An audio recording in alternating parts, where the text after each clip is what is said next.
মূলত কি বলতে চাচ্ছেন? আসলে দেখেন, আমি বলতে চাচ্ছি যে এর আগে আমাদের দেশে অনেকগুলো শিশু ধর্ষণের ঘটনা ঘটেছে। যেমন ইউনূস সরকারের আমলে আসিয়াকে যে একটা ধর্ষণের ঘটনা ঘটলো, এটার আমরা কোনো বিচার দেখলাম না।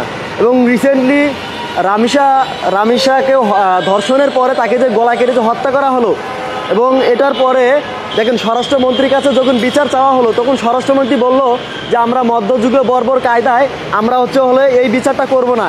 এখন স্বরাষ্ট্রমন্ত্রীর কাছে আমার প্রশ্ন হচ্ছে, স্বরাষ্ট্রমন্ত্রী যদি সাহস থাকে তিনি চ্যালেঞ্জ গ্রহণ করুক যে তিনি হলে আসামিকে অর্থাৎ ধর্ষককে তিনি মধ্যযুগে বর্বর কায়দায় তিনি বিচারের মুখোমুখি করবেন না, অথচ আমার ছোট বোন, আমার একজন বাবার কলিজার টুকরা রামিসাকে মধ্যযুগে বর্বর কায়দার চাইতেও অনেক নিকৃষ্টভাবে তাকে কিন্তু কী করা হলো, তাকে গলা কেটে হত্যা করা, ধর্ষণের পর তাকে গলা কেটে হত্যা করা হলো। এখন প্রধানমন্ত্রী তারেক রহমানকে কিন্তু রামিসার বাবা রীতিমতো চ্যালেঞ্জ করেছে যে বাংলাদেশের শাসন ব্যবস্থা, আপনারা দেখবেন যে রামিসার বাবা এখন পর্যন্ত বিচার চায় না শক্তভাবে। কারণ জানেন যে বাংলাদেশে একটা ভাইরাল ট্রেন্ড হয়ে গেলে 7 দিন পর আমরা সকলে ভুলে যাই। এই রামিসা হত্যার ঘটনার যদি সুষ্ঠু বিচার না হয়, তাহলে এটাকে আমরা একসময় ভুলে যাব। আমি তো বলি যে প্রধানমন্ত্রী তারেক রহমান রামিসার বাসাতে গিয়েছে, এটা যেন রীতিমতো গরু মেরে জুতা দান করা। কারণটা হলে আপনি রামিসাকে মানে ধর্ষণ করে তাকে হত্যা করা হলো, আপনি রামিসার বড় বোনের আপনি ভরণ পোষণের দায়িত্ব নিলেন। আমার ছোটো বোনকে একজন ধর্ষণ করবে, আপনি তাকে বিচারের মুখোমুখি না করে, আপনি তাকে কঠোর মানে জনসম্মুখে বিচার না দিয়ে, তাকে শাস্তির মুখোমুখি না করে, আপনি আমার আরেকটা বোনের আপনি ভরণ পোষণের দায়িত্ব আপনি কোন অধিকারে নেবেন? আমার বোনের ইজ্জত গেল, আমার একটা ছোট বোনের তার জীবন চলে গেল, আমার বোনকে আমি আর জীবনে পাবো না। আমি আমার বোনের ইজ্জতের বিনিময়ে আমার আরেক বোনের আমি কখনোই ভরণ পোষণ চাই না। আর প্রধানমন্ত্রী স্বরাষ্ট্রমন্ত্রীকে আমি শিলং সালাউদ্দিন কাদেরকে বলতে চাই, আপনি যে এত সুশীলতা দেখাচ্ছেন যে আপনি আজকে যে ধর্ষক আজকে জেলখানাতে বসে আছে, সে দিনে যদি একবেলা খাবার খায়, ওখানে ওই রামিসার বাবার ট্যাক্সের টাকা ওখানে আছে। এই ধর্ষককে সারাদিনে আপনারা যে একটা রুমের ভিতরে রাখতেছেন, তাকে খাবার দিচ্ছেন, এই টাকাগুলো কোথা থেকে পাচ্ছেন? অবশ্যই আমজনতার টাকা। এখানে রামিসার বাবার নিজের ট্যাক্সের টাকা আছে। তো একজন ধর্ষক, একজন খুনি, সে কিভাবে আবার রামিসার বাবার টাকা ট্যাক্সের সে জেলখানাতে থাকতে পারে?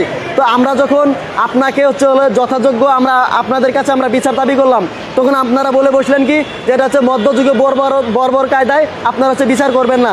তো আপনাদের কাছে প্রশ্ন হলো, আপনারা মধ্যযুগে বর্বর কায়দায় আপনারা বিচার করবেন না, তাহলে আমার বোন একজন বাবার কলিজার টুকরা রামিসাকে কেন মধ্যযুগে বর্বর কায়দায় তাকে ধর্ষণ করে একজন 2-3 বছরের বাচ্চাকে কেন তাকে গলা কেটে হত্যা করা হলো? শুধু তাই নয়, আপনার লজ্জা থাকা উচিত। কারণ মধ্যযুগীয় সময় ওই সময়কার যারা শাসক ছিলেন, কাউকে তারা কখনো ভুয়া স্লোগান দেয় নাই। আর আপনি এমন একজন রাষ্ট্রপতি যে আপনার বিচার জনগণের পছন্দ না হয়, জনগণ আপনাকে আর চাচ্ছে না, আপনাকে পছন্দ করতেছে না, আপনাকে সুপ্রিম কোর্টের সামনে, আপনার প্রেস ব্রিফিংয়ের সামনে আপনাকে ভুয়া বলে স্লোগান দিচ্ছে। আপনার এটার জন্য লজ্জা থাকা উচিত। আর শুনেন, মধ্যযুগে বর্বরতার কথা আপনারা যে স্বীকার করছেন, আপনারা যখন ক্ষমতায় আসছিলেন তখন আপনারা কিন্তু বলছিলেন যে আপনারা মদিনা সনদে দেশ চালাবেন। তো আপনাদেরকে আমরা বলতে চাই, আপনারা মধ্যযুগে বর্বরতার কথা বলে আপনারা সরাসরি আল্লাহর যে কিসাসের বিধান আছে, আপনারা সেই বিধানকে আপনারা অপমান করতেছেন। আপনারা মধ্যযুগে বর্বরতার কাহিনীর কথা বলতেছেন, কিন্তু মধ্যযুগে যে সোনালী একটা ইতিহাস ছিল, সেই সোনালী ইতিহাসের কথা আপনারা জানেন না। মধ্যযুগে একজন নারী ইরাক থেকে মক্কা মদিনা মুনাওয়ারা পর্যন্ত হেঁটে যেত, সেখানে তার কোনো জানমালের ভয় ছিল না। আপনি সেই মধ্যযুগের সোনালী ইতিহাসকে টানা বাদ দিয়ে, মধ্যযুগ এমন একটা যুগ ছিল, সেই সময় নারীদেরকে জীবন্ত পুঁতে রাখা হতো।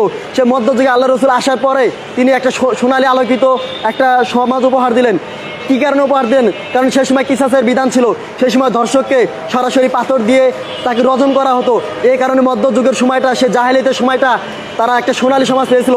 আজকে বাংলাদেশের শাসন ব্যবস্থা এমন পর্যায়ে গেছে যে একজন ভিকটিমের চ্যালেঞ্জ বাংলাদেশ গ্রহণ করতে পারতেছে না।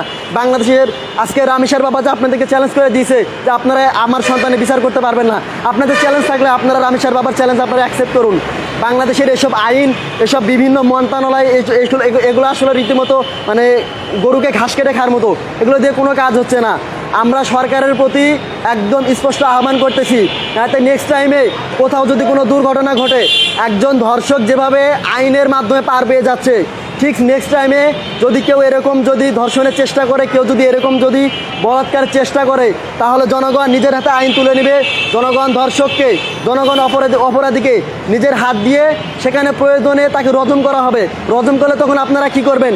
আপনারা যেরকম এখন আইনের দোহাই দিয়ে একজন ধর্ষকের পক্ষে দাঁড়িয়েছেন, একজন ধর্ষককে আপনারা শাস্তি দিতে মধ্যযুগে বর্বরতার উদাহরণ টেনে আনতেছেন, ঠিক তদ্রুপভাবে একজন ধর্ষককে, একজন খুনিকে যখন জনগণ আপনাদের এসব কৃষ্টি কালচার দেখতে দেখতে নিজ হাতে আইন তুলে নিয়ে যখন তারা যেহেতু আপনারা শাস্তির ব্যবস্থা করতেছে না, তারা নিজ হাতে যখন শাস্তি দিয়ে ওই লোককে যখন আজকে রামিসার যেভাবে গলা কেটে হত্যা করা হলো, এই লোককে যখন হত্যা করা হবে, তখন সুশীলদেরকে আমরা দেখতে চাই।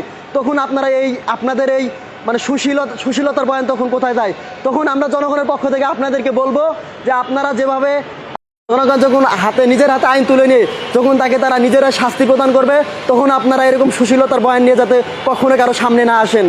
তো আমরা এতটুকুই বলতে চাই, আপনারা মধ্যযুগের কথা বলে প্রথমত আপনারা ইসলামের বিধান কিসাসকে অসম্মান করেছেন। আল্লাহ রসুলের যে সোনালী যুগের সোনালী যুগের সেসব আপনারা সুন্দর অতীত ইতিহাসকে আপনারা অপমান করেছেন। আর সবচাইতে বড় কথা, আপনাদের লজ্জা থাকা উচিত। আপনারা ডিক্লার দিয়ে আসছিলেন যে আপনারা মদিনার শহীদ সালাউদ্দিন কাদের, আমি ওপেন চ্যালেঞ্জ করতে পারি, আপনারা এখনও ভিডিও ক্লিপ পাবেন, তিনি বলছিলেন যে তারা নাকি মদিনার সনদ দিয়ে ইসলাম চালাবে।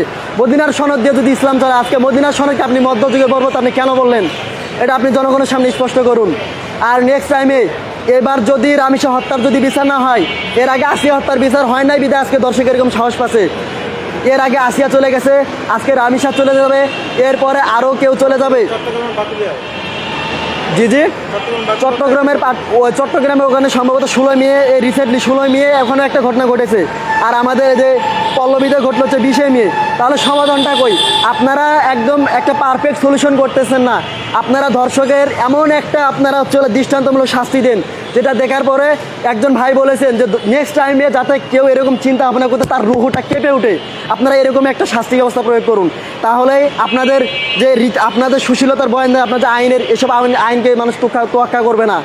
তো যাই হোক, আমি স্পষ্ট করে বলতেছি, আপনারা এমন একটা শাস্তি ব্যবস্থা আপনারা প্রয়োগ করুন, যেই শাস্তি দেখে রামিসার বাবার যাতে চোখটা জুড়িয়ে যায়। রামিসের বাবা যেন বলে যে হ্যাঁ, প্রধানমন্ত্রী তারেক রহমান থাকতে, যে প্রধানমন্ত্রী তারেক রহমান ক্ষমতায় আসার পরে আমার সন্তানের যে অপরাধী, যে ধর্ষক, তাকে প্রধানমন্ত্রী তারেক রহমান একদম যথেষ্ট একটা শাস্তি দিয়েছেন।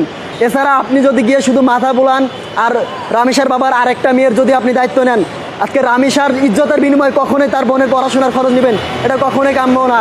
এটা রীতিমতো গরু মেরে জুতা দান। আপনি আমার বাসাতে গিয়ে আমার গরু মেরে আসছেন আর আপনি আমাকে জুতা উপহার দিচ্ছেন।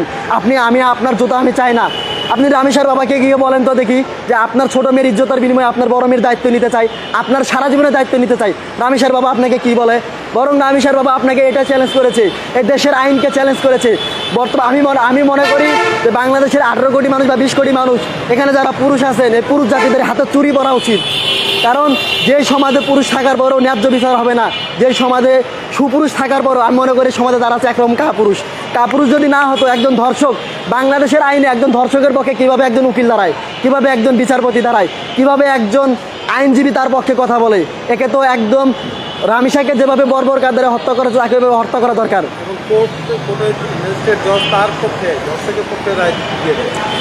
দেখেন, সবচাইতে লজ্জার বিষয় হচ্ছে যে রামিসা হত্যার যে মামলাটা চলতেছে, এই মামলার পক্ষে কাজ করতেছে বাংলাদেশের সুপ্রিম কোর্টের একজন যে শিশির মনির। তো শিশির মনির যদি ধর্ষকের বিরুদ্ধে আসতে পারে, ওকে কি টাকা দিয়ে রামিসার বাবাকে কিনে নিয়েছে? না, বরং সে চ্যালেঞ্জ দিয়েছে যে বিনা পয়সা সে রামিসার পক্ষে কাজ করবে। তো রামিসার পরিবারের পক্ষে যদি একজন আইনজীবী কাজ করতে পারে, আরেকজন আইনজীবী একই দেশের মানে আইনজীবীরা কিভাবে ধর্ষকের পক্ষে কাজ করতে পারে? ধর্ষকের পক্ষে কোনো আইনজীবী দাঁড়ানো মানে এই দেশের আইন এখন পর্যন্ত ধর্ষকদের পক্ষে আছে বিদায় রীতিমতো ধর্ষকের ঘটনাগুলো ঘটতেছে। আমি আপনাদেরকে চ্যালেঞ্জ দিয়ে বলতেছি, এটা হচ্ছে মে মাসের 22 তারিখ শুক্রবার। এই রামিসা হত্যার যদি সঠিক বিচার না করা হয়, নেক্সট টাইমে দেখবেন আল্লাহ না করুন কোনো না কোনো আবার একটা মেয়ে, কোনো ভাইয়ের কলিজার বোন, কোনো বাবার কলিজার টুকরা আবার সে ধর্ষণের শিকার হবে। আরে ভাই, কলিজাটা ফিরে যায়। আমার বাসাতে আমার নিজের ভাগ্নি আছে, আমার নিজের বোন আছে, আজকে রামিসার জায়গায় আমার বোনও হতে পারতো। তখন আপনারা কি করতেন? এই আইনের দোহাই দিয়ে, এই সুশীলতার বয়ান দিয়ে আপনারা ঠিক তদ্রুপভাবে আজকে যেরকম রামিসার ধর্ষকের বিচার করতে আপনারা সাহস পাচ্ছেন না, ঠিক তেমনইভাবে তদ্রুপভাবে আমার বোন, আমার ভাগ্নি, আমার ভাতিজি ধর্ষণ হলেও আপনারা এরকম সুশীলতার বয়ান দিয়ে আপনারা আমার পক্ষে না দাঁড়িয়ে, আপনারা ভিকটিমের পক্ষে না দাঁড়িয়ে আপনারা অপরাধীর পক্ষে, ধর্ষকদের পক্ষে দাঁড়াতেন। তো শোনেন, একটা কথা আছে যে অন্যায় যে করে আর অন্যায় যে সহায়, দুইটাই হচ্ছে সমান। আজকে ধর্ষক অন্যায় করতেছে, ধর্ষক আজকে অন্যায় করার কারণে আপনাদের আইন আজকে ধর্ষকের প্রশ্রয় দেওয়ার কারণে ধর্ষক আর এভাবে সাহস পাচ্ছে। সবচেয়ে লজ্জাকর বিষয় হলো আজকে যেই দেশের এমপি মন্ত্রীদের আমাদের রংপুরের ঘটনা, ওখানকার একজন বলছে যে ঢাকা থেকে হচ্ছে হলে নেতা সাহেব হচ্ছে হলে গ্রামে যাবে, তার জন্য নাকি কচি কাঁচা মেয়ের দরকার। এটা বাংলাদেশের জন্য লজ্জা হওয়া উচিত। বাংলাদেশের যারা আইনে আছেন, বাংলাদেশের প্রশাসনে আছেন, আমলা যারা আছেন, তাদেরকে আসলে আমি রীতিমতো বলে এদেরকে জুতার মালা গলায় দিয়ে এদেরকে বেড়ানো উচিত, এদের হাতেও চুরি করা উচিত। যেই দেশের এমপি মন্ত্রীদের উপভোগ করার জন্য, সময় কাটানোর জন্য কচি কাঁচা বাচ্চা মেয়ের প্রয়োজন হয়, সেই দেশের মানুষ ধর্ষণ করবে না তো কী করবে? সেই দেশের আমিষা ধর্ষণ হবে, এটাই স্বাভাবিক।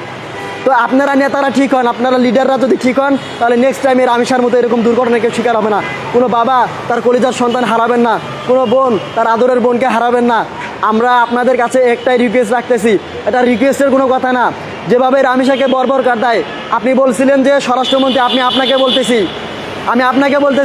আপনি যেভাবে বলতেছেন যে রামিসার যে ধর্ষক, একে আপনারা শাস্তি দিতে আপনারা মধ্যযুগের বর্বরতার কথা আপনারা টেনে আনলেন। মধ্যযুগের বর্বরতায় চাইতেও নিকৃষ্টভাবে, এর চাইতে হাজার গুণে নিকৃষ্টভাবে রামিসাকে হত্যা করা হয়েছে। আমরা মধ্যযুগের যত ইতিহাস পড়েছি, সেখানে কোনোদিন শুনি না যে কচিকাঁচা মেয়েকে ধর্ষণ করা হয়েছে। সেখানে আমরা শুনেছি যে নারী সন্তানদেরকে জীবিত কবর দেওয়া হয়েছে। জীবিত কবর দেওয়া এক জিনিস, আর আমার বোনের ইজ্জত নিয়ে কথা বলা এটা এক জিনিস। আমার বোন যদি মারা যায় এটাকে আমি মেনে নেব, কিন্তু আমার বোনের ইজ্জত যাবে, সেই ইজ্জতকে আবার ঢেকে রাখছে কথাকে ধামাচাপা দেওয়ার জন্য আমার বোনের গলা কেটে হত্যা করবে। আর আমি বিচার চাইতে গেলে আপনি বলবেন যে সুশীলতার বয়ান দেখান। আপনার সুশীলতা দেখার সময় নাই। আমি রামিসার পক্ষে শুধু নয়, আমার ছোট বোন, আমার ভাগ্নি, আমার ভাতিজি, সর্বোপরি আপামর আমার মা বোনদের ইজ্জতের, আমার ছোট কচিকাঁচা বোনদের ইজ্জত এবং নিরাপত্তার জন্যে আমি এতগুলো কথা আপনাদের সামনে বললাম। আপনারা সকলে আপনাদের জায়গা থেকে আপনারা আওয়াজ তুলুন। এবং আপনাদেরকে আরেকটা কথা বলে দেয়, নেক্সট টাইমে আপনাদের এলাকায় কোথাও যদি এরকম দুর্ঘটনা ঘটে, আপনারা মনে করেন বাংলাদেশে কোনো বিচার নাই, আপনারা নিজ হাতে নিজের গায়রতের পরিচয় দিয়ে, নিজের বোন ভাগ্নির গায়রতের ইজ্জতের বিনিময়ে আপনার বোন ভাগ্নির ইজ্জতে যদি হামলা পড়ে, আপনি হাতে যেটা পাবেন প্রয়োজনে আইন নিজের হাতে নিজে তুলে দেবেন। আপনি একজন বীর পুরুষ। আপনি যদি আপনার নিজের হাতে যদি ধর্ষকের যদি বিচার করতে পারেন, আপনার বোনের ইজ্জতের যদি আপনি যদি বিচার যদি করতে পারেন আইনের দিকে না থাকে, তাহলে ভাই আপনাকে এই বাংলাদেশের ইতিহাস মনে রাখবে যে একজন বোনের ইজ্জতের বিনিময়, একজন বোনের ইজ্জতের গায়রতের কারণে তার ভাই সেই ধর্ষককে নিজ হাতে আইন তুলে নিয়ে তাকে হত্যা করেছে। তো আমরা ভাই আপনাদেরকে বলি, নেক্সট টাইমে যে জায়গায় বাংলাদেশের যে কোনো প্রান্তে এরকম ধর্ষণের ঘটনা ঘটবে, আপনারা আইনের দিকে না তাকিয়ে, পুলিশের দিকে না তাকিয়ে একদম অফেন। আরে বাংলাদেশে কেউ যদি সরকারের পক্ষে কথা বলে, তাহলে আমরা কি দেখেছি, র্যাবকে অর্ডার দেওয়া হয়, তাকে যেন ক্রস ফায়ার করা হয়। আপনারা যখন আপনাদের গায়ে যখন ঢিল লাগে, তখন আপনারা র্যাবকে কেন অর্ডার দেন যে তাকে ক্রস ফায়ার করা হোক? আর একজন ধর্ষককে আপনারা কেন অর্ডার দিতে পারতেছেন না যে ধর্ষককে ক্রস ফায়ার করা হোক? আপনারা সুশীলতার বয়ান দেখাচ্ছেন। তো আপনাদেরকে অফেন চ্যালেঞ্জ দিলাম, আপনাদেরকে যে কোনো জায়গায় যত বড় দুর্ঘটনা ঘটুক, বিশেষ করে ধর্ষণের বিষয়টা যদি ঘটে, কোনো নারীর ইজ্জত নিয়ে যদি খেলা করা হয়, কোনো বাচ্চার ইজ্জতের উপরে কোনো জানোয়ার যদি তাকিয়ে থাকে, তাহলে আপনারা এটা অবশ্যই নিজ হাতে আইন তুলে নিয়ে বিচার করবেন। দেখেন, আরও সবচেয়ে কষ্টের বিষয় হচ্ছে ভাই, একটা কুকুর কখনো মনে করেন যে আপনার এলাকাতে যে কুকুর আছে, আপনার এলাকাতে যদি একটা কুকুরের বাচ্চা আসে, একটা যদি মহিলা কুকুরের বাচ্চা আসে, একটা মহিলা কুকুর যদি আসে, বাচ্চা কুকুর যদি আসে, তাহলে আপনার এলাকার পুরুষ কুকুর কখনো ওই মহিলা কুকুরকে সে র্যাপ করবে না, সে ধর্ষণ করবে না। আরে ভাই, একটা কুকুরের সেন্স আছে, সে অন্য একটা বাচ্চা কুকুরের দিকে সে তাকায় না। আর মানুষ আজকে ভাই এতটাই নিকৃষ্ট রে ভাই, আজকে সমাজে বিচার না থাকার কারণে মানুষ আজকে এতটাই নিকৃষ্ট পর্যায়ে চলে গেছে। আজকে কচিকাঁচা বাচ্চাদের দিকেও এরা হচ্ছে নজর এখান থেকে ফিরাতে পারতেছে না। এর একটাই কারণ, বাংলাদেশে তারা সুশীলতার বয়ান করেন একমাত্র তারা, এবং বাংলাদেশের আপনারা আইনের তকমা দিয়ে, আপনারা আইনের দোহাই দিয়ে, আপনারা সুশীলতার বয়ান দিয়ে যে ধর্ষকদের পক্ষে আপনারা কথা বলতেছেন। তো যাই হোক, দেখেন, ধর্ষক যে ধর্ষণ করে তাকে যদি জেলখানাতে রাখা হয়, এই আজকে যে রামিসার শুনেন, এর আগে যে আসিয়াকে ধর্ষণ করে যে হত্যা করা হলো, এই আসিয়ার যে খুনি, তাকে হলে বাংলাদেশের থেকে তাকে মৃত্যুদণ্ড দেওয়া হয়েছে, কিন্তু আপনারা আইনের দোহাই দিয়ে তার মৃত্যুদণ্ড এখনো কার্যকর করা হয় নাই। আপনাদের কাছে প্রশ্ন, এই আসিয়ার যে ধর্ষক, যে হচ্ছে আপনাদের জেলখানায় বসে বসে খাবার খাচ্ছে, এ টাকা কি সরকার একা দিচ্ছে? এ টাকা আমার টাকা যাচ্ছে। আসিয়ার বাবা সে যদি দিন মজুরি করে কাজ করে খাচ্ছে, আসিয়ার বাবার ট্যাক্সের টাকা আছে খুনি খাচ্ছে। আরে ভাই, আমার সন্তানকে ও একজন লোক ধর্ষণ করলো, আবার হ্যাঁ আমি জেলখানে পাবো, আমার ট্যাক্সের টাকা দিয়ে মগের মূলক পাইছেন নাকি? তো আপনাদেরকে বলতে চাই, আপনারা কোনো ধর্ষককে আপনারা জেলখানায় না ভরিয়ে সরাসরি আপনারা জনতার হাতে তুলে দিন।